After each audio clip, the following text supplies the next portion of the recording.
Hey everyone, it is March 13, 2018, time's about 17:19 as I make this. This photo is from NASA. Everything you're going to see here, except for the images I took from Google Earth, which will be on the slides, is my drawings. Any information will be in the references at the end as usual, so you can know where I got my stuff from. But I'm doing this because there's an angle I need to get from my plan Lunar model, but I need to give the why first, and the why is going to be more lengthy than the actual explanation, which will be a little bit of math at the end. So if you have a math trigger, just warning.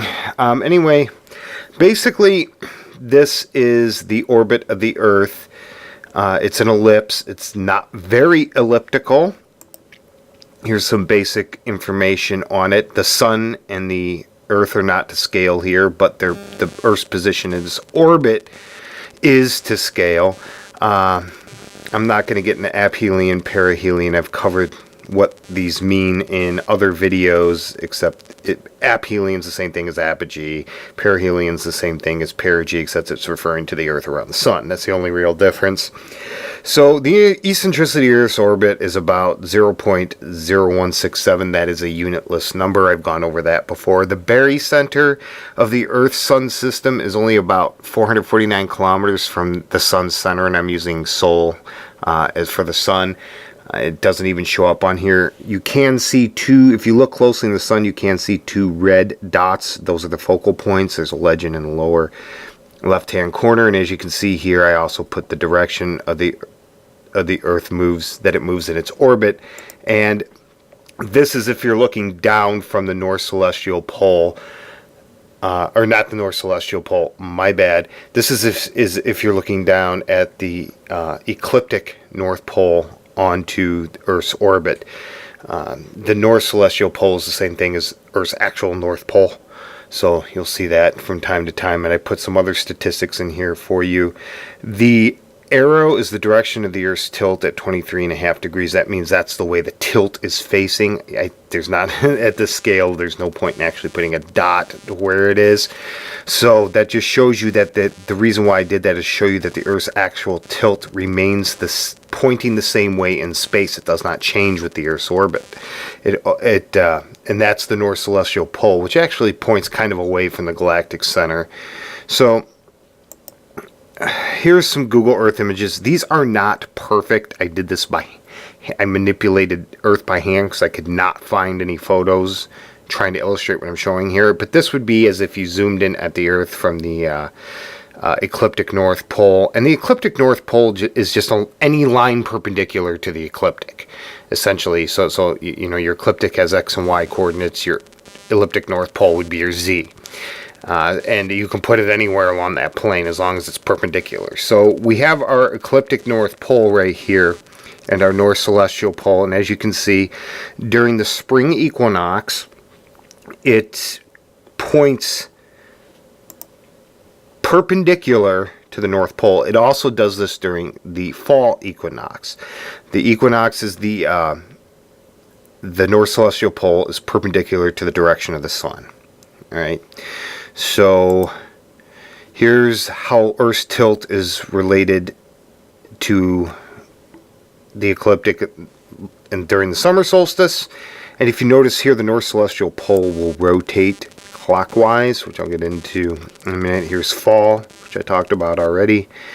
And actually, we are further from the Sun during the summer solstice than we are during the winter solstice. We're actually closer to the Sun during the winter solstice, but the northern hemisphere is tilted away. That's why we still experience winter, even though we're physically closer to the Sun. Here's the winter solstice. See, the Earth is tilted away from the Sun. All right. If you go back to the previous slides, you'll see how Earth is in its position in its orbit, and showing you that it's actually closer during the winter than it is in the summer to the Sun. All right, so the net effect throughout the year, what happens is the North Celestial Pole rotates clockwise relative to the ecliptic plane, you know, looking down from the ecliptic North Pole.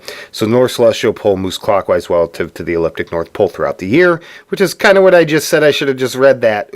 So the yellow circle here is just the ecliptic plane, just to show you how that works. So why does any of this matter for my 2-scale model?